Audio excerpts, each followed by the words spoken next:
Now, I would like to hand this over to Kevin Desmond, CEO of TransLink. This is where I get to fanboy over this person.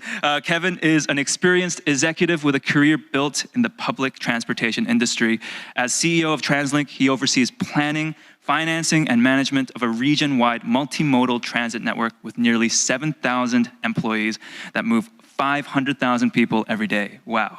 And not to brag or anything, but TransLink was awarded the American Public Transit Association's Transit System of the Year Award for its 2016 to 2018 system-wide achievements, and that was in no small part due to Mr. Desmond's leadership. So, without further ado, please help me give a warm welcome to Kevin Desmond.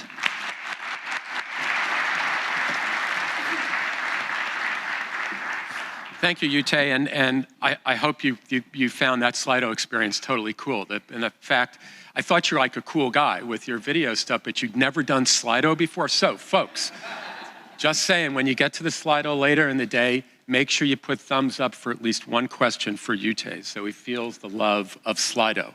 I do a lot of Slido.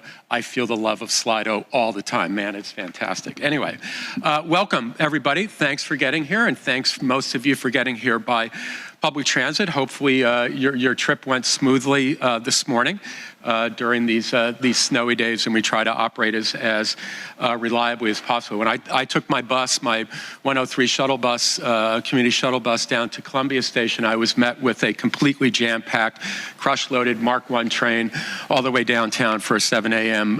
Live interview, but I made it here. So anyway, thanks for taking transit. So my job is really just to welcome you this morning and get off the stage real quick and introduce our keynote speaker. I want to acknowledge we have a couple of elected officials here. Mayor's here, Mayor Jonathan Cote of New Westminster, who's the chair of our Mayor's Council and on the TransLink board, and Mayor Darrell Walker from White Rock. Is it beautiful, warm, and sunny in White Rock right now? It always is, right? So if you want some sun, go to the beach in White Rock right now in their beautiful rebuilt pier.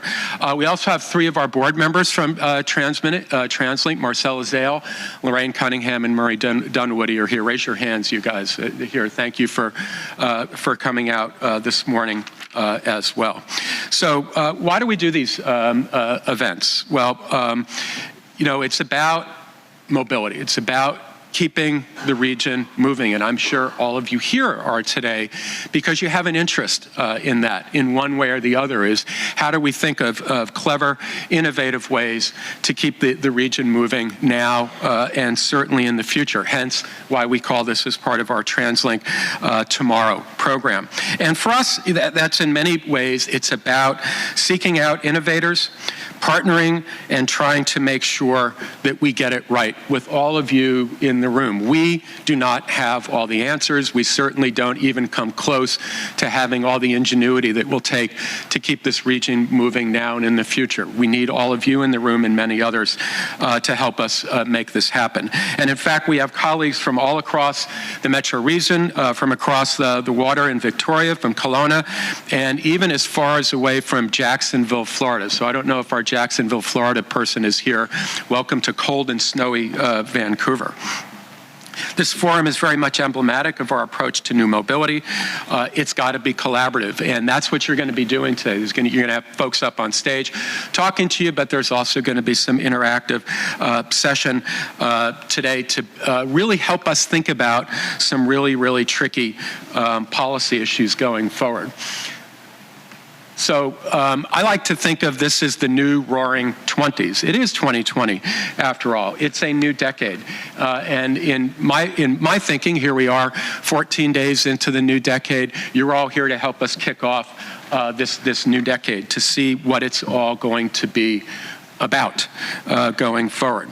I think we all agree, don't we, that we need to continue to expand our system, to improve public transportation, to electrify and get to zero emissions of our public transit system. We have to keep building it out. We're well on our way in the mayor's 10-year plan. We've been adding a lot of bus service. We launched our first 4 rapid bus services just a few days ago, as you know. We're well on the way to have the Broadway subway operational by the end of 2025, and likely SkyTrain down Fraser Highway. Maybe even SkyTrain out to UBC, and maybe even a gondola a sky bus up to SFU at some point. But we have to continue to think big. But even as we're thinking big on how to expand that heavy infrastructure, heavy tax dollar requirement public transit system, we also know that we have that mobility is reinventing itself. You know, some of the images you see there. We are now on the verge, we've seen it happening, and we're further on the verge of commercialization of lots of different types of new products. Mobility as a service. I think most of you in this room probably know MOS, mobility as a service. That's kind of the next big thing. We're even experimenting with one of those ourselves. The emerging micromobility space and the different products that we're seeing worldwide from the micromobility side. Ride-hailing may even come to this region in this decade. Who knows? I was asked by Stephen Quinn this morning that very question, if it ever comes. Well, eventually, sooner rather than later, it will. Uber and Lyft and the like will be here, and we have to prepare for that. We have to be smart about making that work for us in a positive way and not experience many of the negatives that other metropolitan regions worldwide have seen. Elon Musk is bringing back the concept of, you know, when I started my transit career, this thing called PRT, Personal Rapid Transit.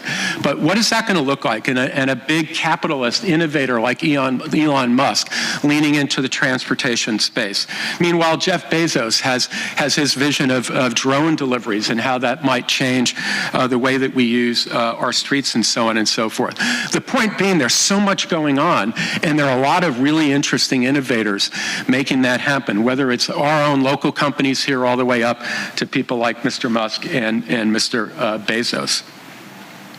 I certainly believe that we at TransLink, like a lot of transportation organizations, and our keynote speaker is now leading one of those types of transportation organizations, are positioned to be transportation network managers. We're not just old-fashioned public transit providers. We've got the capability and the obligation to think bigger, to think from a mobility space, and TransLink, fortunately, from our governance and statutory capabilities and powers, is absolutely well positioned to take on that type of role going into the future. And I think it's something that I and my staff and our policymakers are very, very interested in exploring.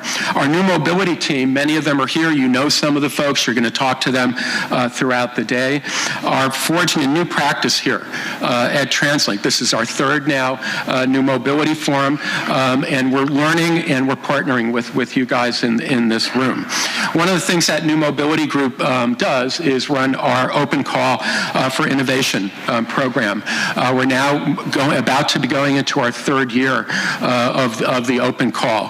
The first program resulted in two winners that we announced early last year. The first being a shared mobility pilot. It's our own localized test of mobility as a service using a special compass card they can use on transit, Moto, Evo, and Mobi bike shares. So we're delighted to be working with those three companies. They're homegrown, they're local, they're good, smart, leaning in people. We tested our first on-demand micro-mobility project out on Bowen Island last summer, and we learned from that. We're going to be putting out requests for proposals later this year to entertain the next round of pilots. And of course, we have our Vanpool program with our partner at Moto. That's something I feel passionately about. I know that's a new line of business, not necessarily innovative, but it shows we have to be working on all fronts. There's so many different ways that we need to help people get around. And we also have to be thinking big, and that is what Transport 2050 is all about. Again, I'll go back to my interview this morning with Stephen Quinn on CBC, and he said, "Why aren't we thinking big?" And I said, "We are thinking big. Stephen, if you just gave me $20 billion, trust me, we could do big things. Don't you think, Mayor Cote? It's all it takes, $20 billion. You know, and it needs to be free money grants from the province and the federal government, right? So you and Mayor Walker don't have to do the difficult polls. But really, I mean, seriously, looking forward 10, 20, 30 years into the future, it might seem like a long way out, but it's not. Certainly, as people who think from a planning perspective, 30 years happens in a blink in so many different ways.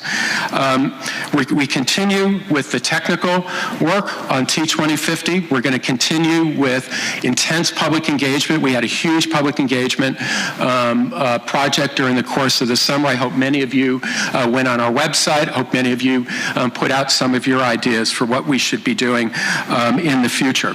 What we're thinking about now in the next round of public engagement is going to start putting choices out to the general public to help us make trade-off decisions. For example, is it all about just building more mass transit, taking that $20 billion and get SkyTrain to the North Shore and extend Canada Line down to beautiful sunny White Rock, et cetera, et cetera?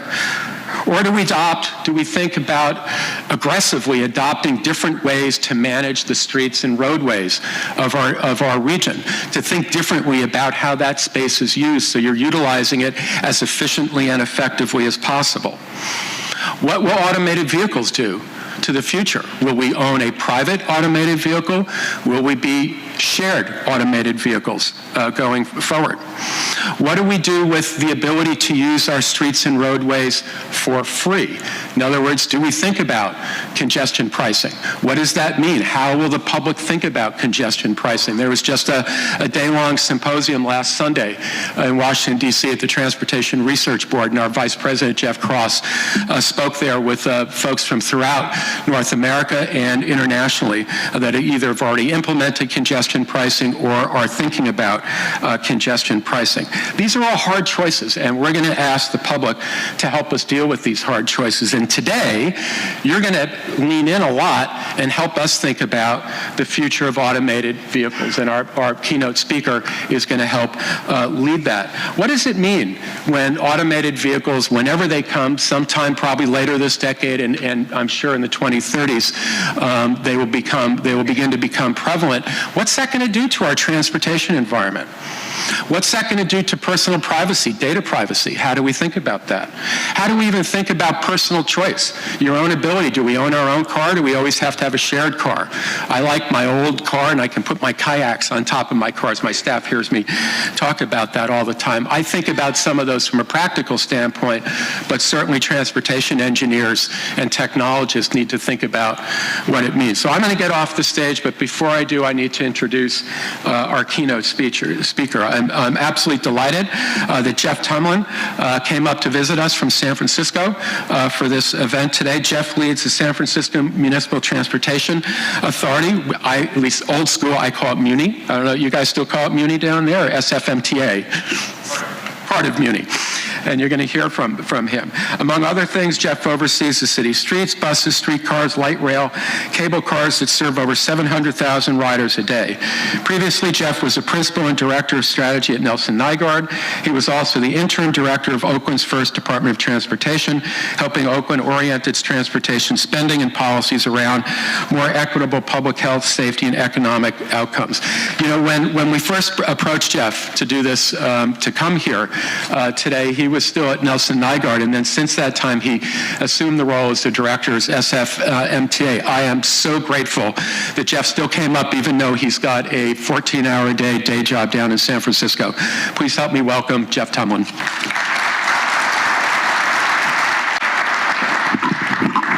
Good morning.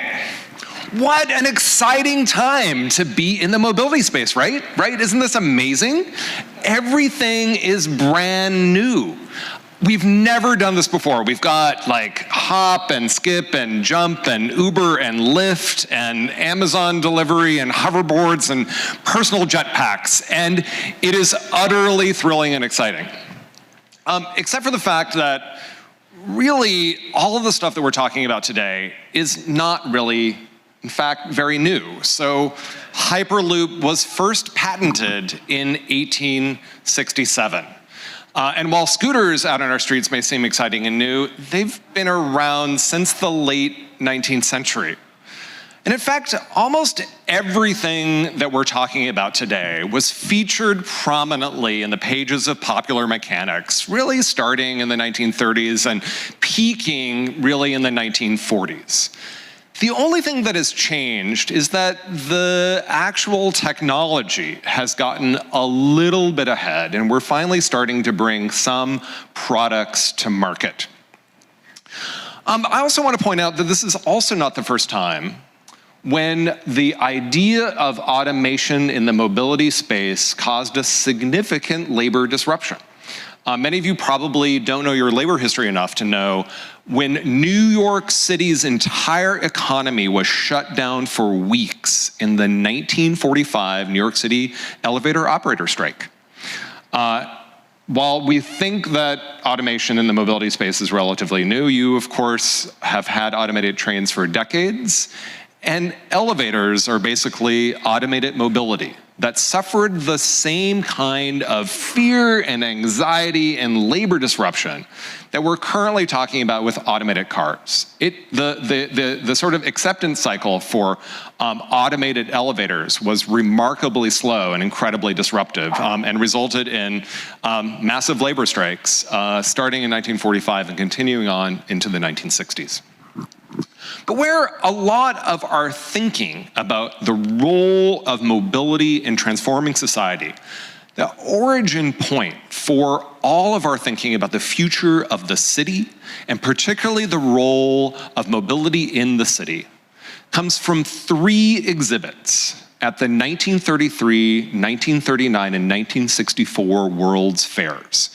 These were the most visited exhibits in the history of the world. In the 1930s, nearly a third of the population of the United States showed up in the Great Depression in St. Louis to see the Futurama exhibit, which promised a radically transformed American society. It created the foundation for the biggest infrastructure investment my country ever made, which was the interstate highway system.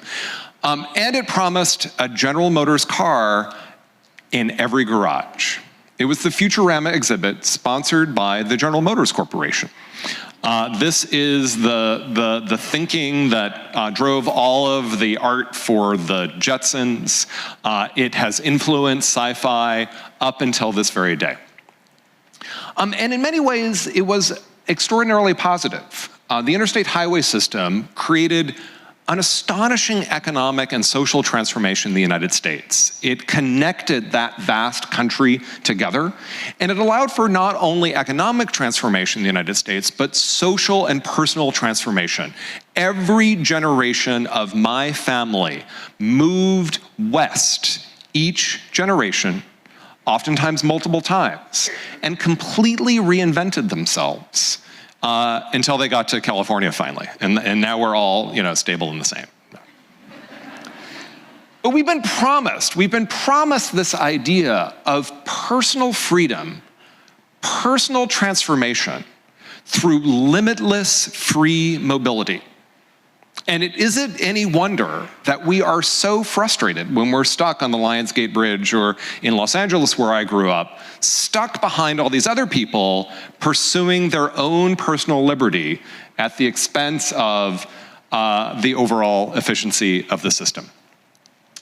So why now? So it's been about 40 years since we've been through a major mobility revolution. What is happening now that all of this is being talked about once again? I'd like to start with a couple of key points.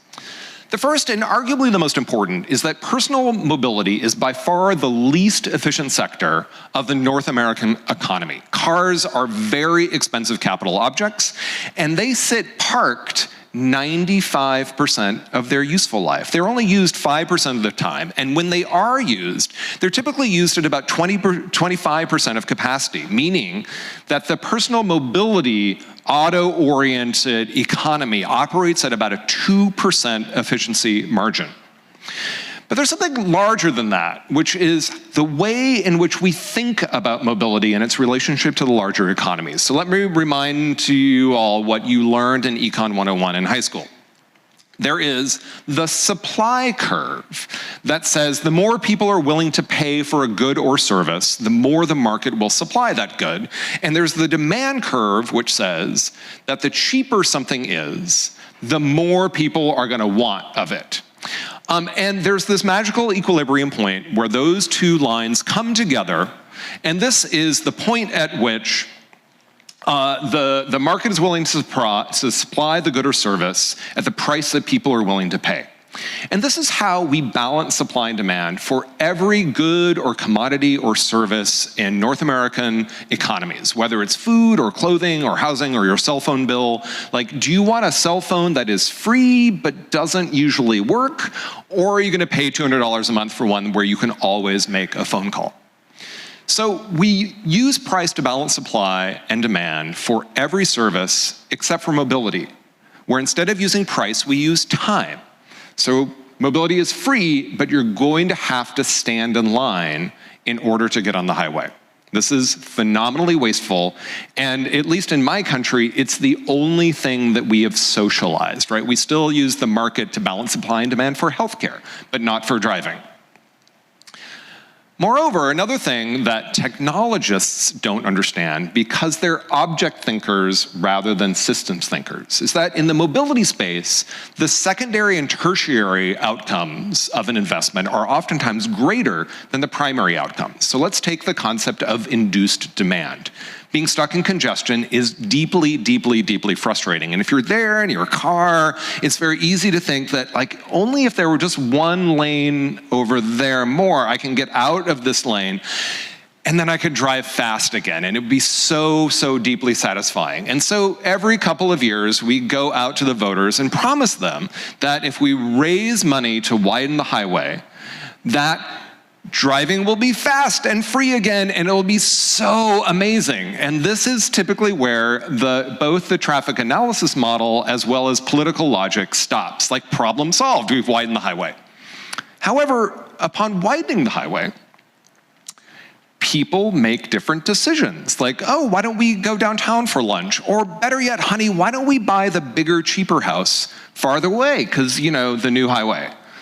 So faster driving means more people drive, and more people drive means there's congestion, which makes us sad. And then we go back out to the voters and say, we promise this time that just one more lane will finally solve the congestion problem. And if we don't have room for one lane over there, we'll just have Elon Musk build us a lane underneath. And that will finally, once and for all, solve our congestion problem. Congestion is not an infrastructure problem. Congestion is simply what happens when the demand for mobility equals the supply. Congestion is at its root an economic problem and is only susceptible to economic solutions. You have two choices. You can either destroy your regional economy. Detroit did this for a while. It was a very, very successful way of eliminating congestion. The only American city that succeeded in solving its congestion problem. Or you can use price to balance supply and demand. It's up to you. There's nothing else that works, despite the fact that for thousands and thousands of efforts we've made, hundreds of trillions of dollars we've spent trying to pretend that congestion was an infrastructure problem rather than an economic problem. Another thing that the technologists have a hard time with as well is understanding the basic geometry of mobility, particularly in cities. I'm not a better person when I ride my bike to work, but I do take up 1/10 of the road space as when I drive a car. And you've seen these diagrams before. The simple ways of how we manage mobility space in cities that are no longer bulldozing low-income neighborhoods in order to widen highways. So as cities grow, we have no choice but to maximize the geometric efficiency of our roads in order to make it possible for other people to be able to drive when they need to drive. We need to make it more efficient and convenient and pleasant and safe for others to not drive. And again, this is not because cars are bad and buses are good. It's a matter of simple geometric efficiency. But, autonomous vehicles will save us, right? Because then we could pack the cars more closely together. It's gonna be super efficient. They're smart technology. It's gonna be awesome, right? Very exciting.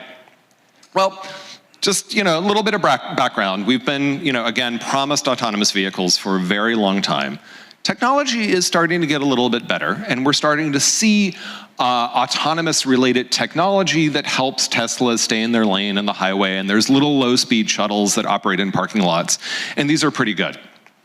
We're also finding rapid development in moving freight autonomously on the big interstate highways at night, in part because there's a lot of money to be made in that, but also because it's a much less complex environment.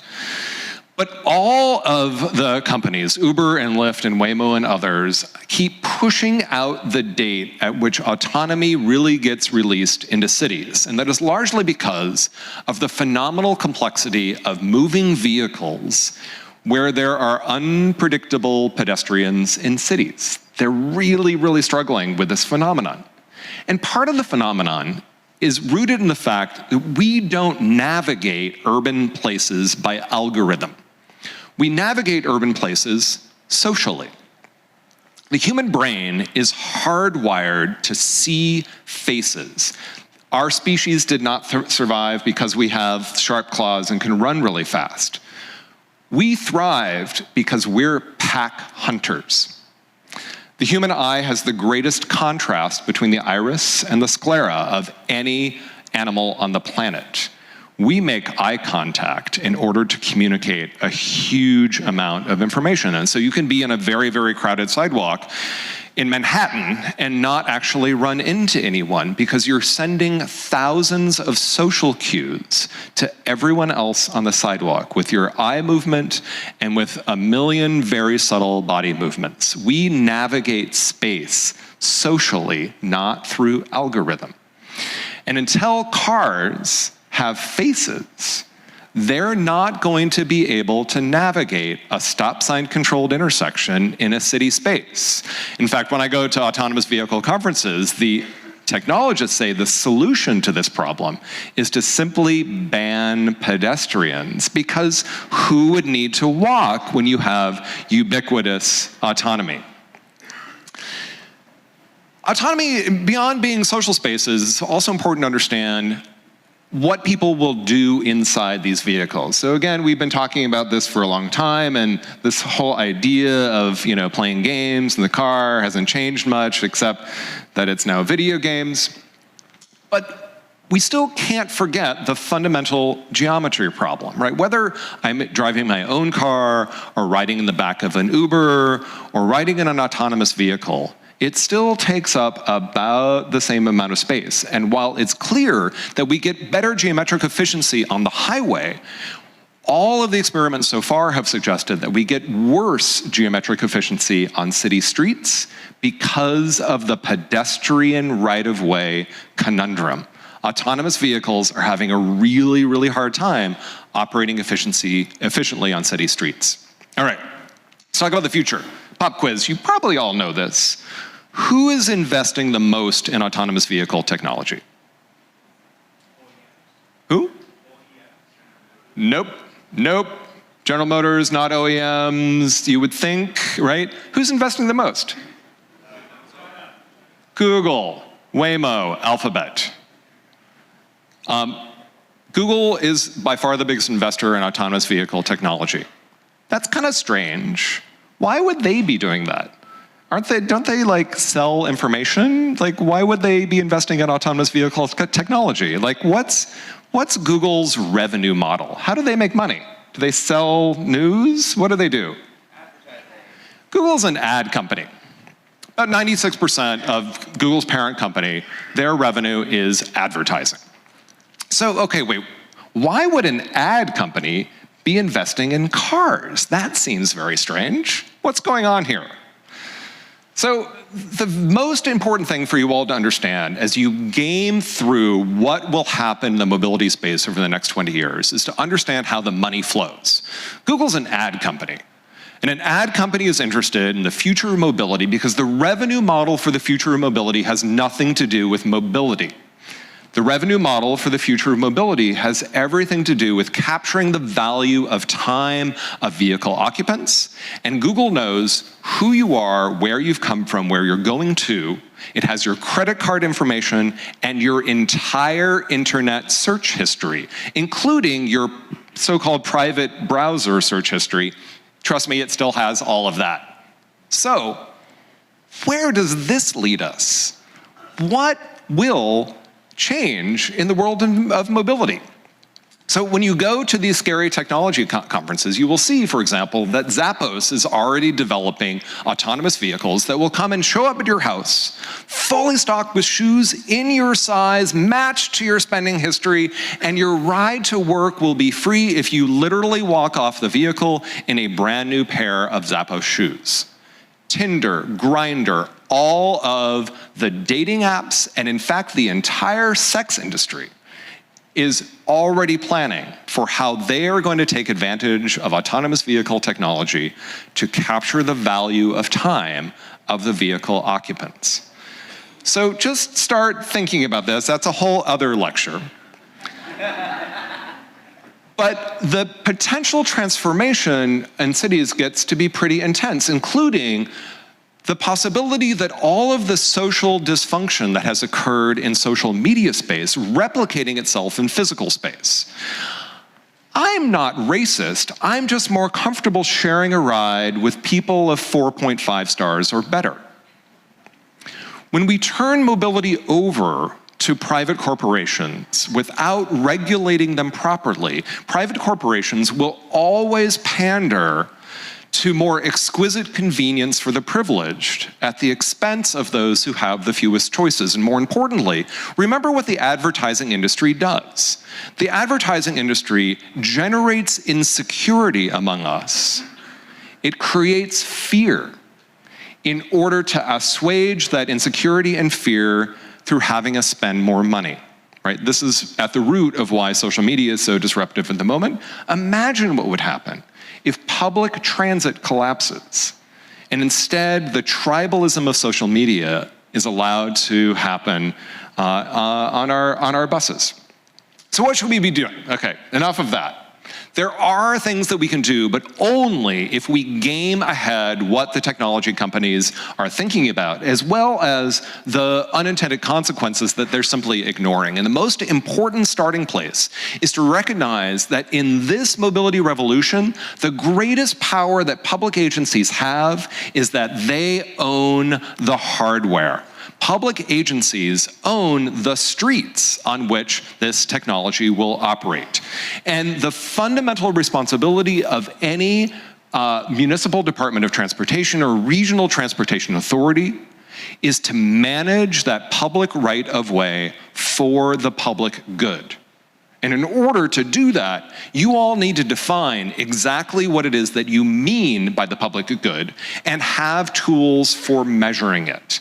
And to say, look, technology companies, you are welcome to come and help us make the system more efficient and more equitable. But these are the outcomes that we're looking for, and these are the unintended negative consequences that we want to make sure that you avoid. And this means, very importantly, starting to use economics in order to balance supply and demand and in order to deliver on the public good. Which means, of course, not pricing the use of the roadway, but pricing the waste of the roadway. The thing that we need to price for is not people taking Uber and Lyft. It's to price for the empty seats or empty cargo space that destroys the efficiency of our system. In San Francisco, Uber and Lyft account for half of the increase in congestion that our city has experienced over the last couple of years, because it's the same price to have 300 square feet of space to yourself in an Uber vehicle as it is to get 2 square feet of space on a crowded 38 Geary bus. So, what else do we need to do? Things that you're already doing, you simply need to double down on and use autonomy as an excuse to move more quickly. Manage the curb. Make sure that you're eliminating that conflict between curbside pickup and drop-off and people on bikes.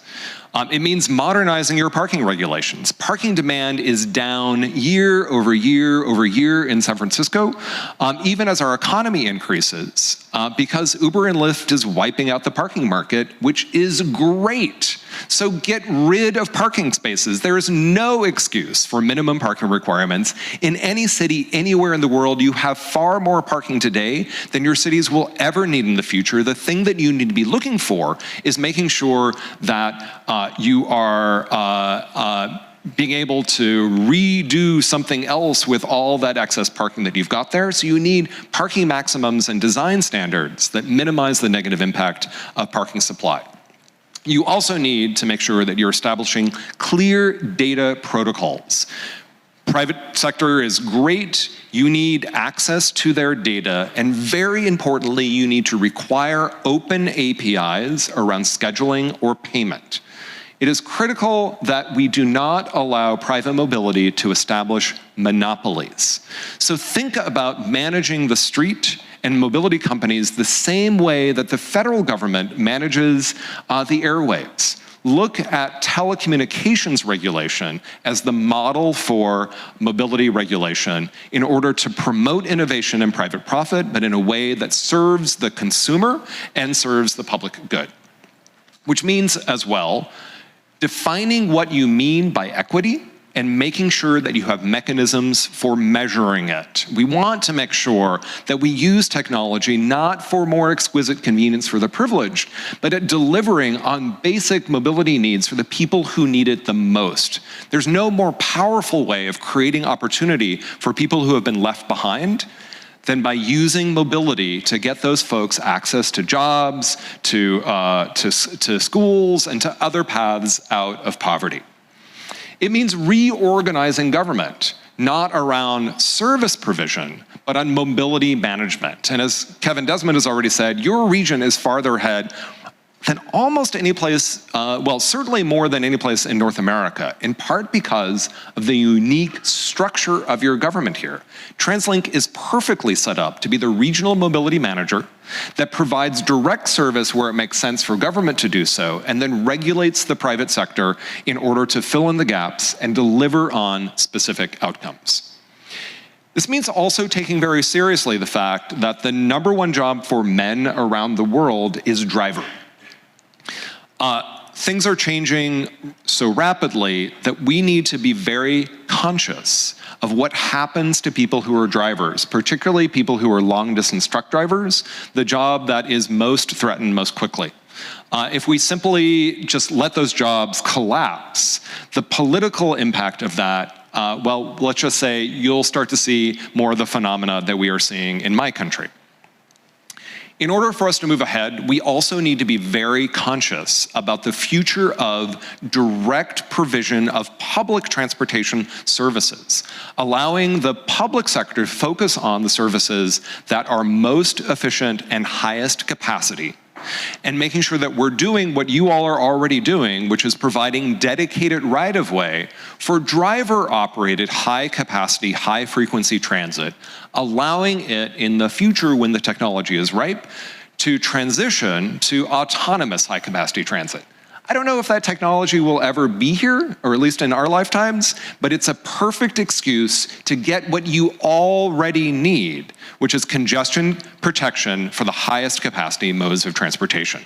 So go out there and identify all of the places where, in order to move more people, you have to provide congestion protection for the highest capacity modes of transportation. Again, you're already doing this, but use technology as an excuse to pick up the pace. Fortunately, you're also a backwater around ride-hail. Be glad of that. Don't be the beta test site. Understand from other jurisdictions the unintended negative consequences, and then manage accordingly. This means, very importantly, paying careful attention to curbside pickup and drop-off, but also how you price and tax Uber and Lyft trips. Use ride-hail as an opportunity to practice mobility as a service concepts before expanding them to the rest of the fleet.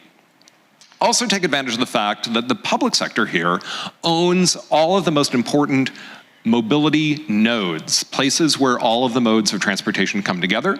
You also have real estate at many of these places. Use that real estate in order to provide an incentive for the other players, the scooter providers, ride-hail, hoverboards, everything else. Leverage your real estate in order to bring other providers to the table in order to truly create mobility as a service. Again, in your regulations, make sure that you're forcing all of these different providers to establish the communication protocols so that third-party app providers can help to aggregate trips in mobility management services. And then use the power of your purse in order to incentivize and disincentivize trips depending upon their efficiency or equity outcomes. It's perfectly fine to subsidize a ride-hail trip from an outer place of this region to a SkyTrain station because it's cheaper for you to do that than to provide bus service. But if somebody is taking an autonomous Waymo vehicle paralleling a SkyTrain train on the highway, that's a phenomenally destructive use of that technology. You should tax that heavily in order to subsidize the higher efficiency modes of transportation. In fact, during peak, I, in San Francisco, charge $2.50 for somebody to have 2 square feet of space on a crowded 38 Geary bus, and it's free to take a Waymo vehicle paralleling that for 300 square feet. I should be taxing Waymo heavily and then not charging people $2.50 to take the bus, but paying them $5 to take the bus. Use the power of your purse to make your overall mobility system more efficient and more equitable. But more importantly, we need to remember that we're suffering from 50 years and trillions of dollars of storytelling by companies like the General Motors Corporation, who made us think that owning our own car was the secret to power and autonomy and social status and sex. We've been told trillions of dollars of stories that make us believe lies about mobility, including the lie that widening the highway will solve congestion. We have to do a better job telling stories, and we're finally starting to see this. I don't know how many of you saw Black Panther, but it's the first time in popular cultural history that Hannah Beachler, the art director of this film, used mobility technology as a tool for healing people and for delivering on equity, not just for making things exciting and fun and allowing the Uber Air passengers to look down below while drinking champagne at the poor schlubs down on the ground as they were bypassing congestion by taking a flying Uber vehicle. Remember that mobility is the fastest and most effective way of changing the world. We have more control over public health outcomes than the medical industry does.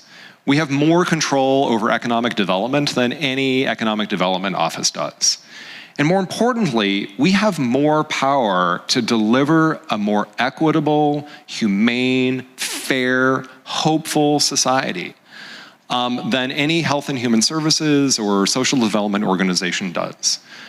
We've also got about half the CO2 emissions, and there's no faster way of delivering a sustainable planet than focusing on mobility. Use thinking about our true function in order to tell better stories and to make people hopeful again. It was so exciting back in the 1930s and the 1960s, thinking about how mobility could change the world. Most of those stories were lies, and I hope that you all, if you think deeply, can tell some better and more exciting and more satisfying truths. And with that, I think I turn the mic back over to you. Thank you so much.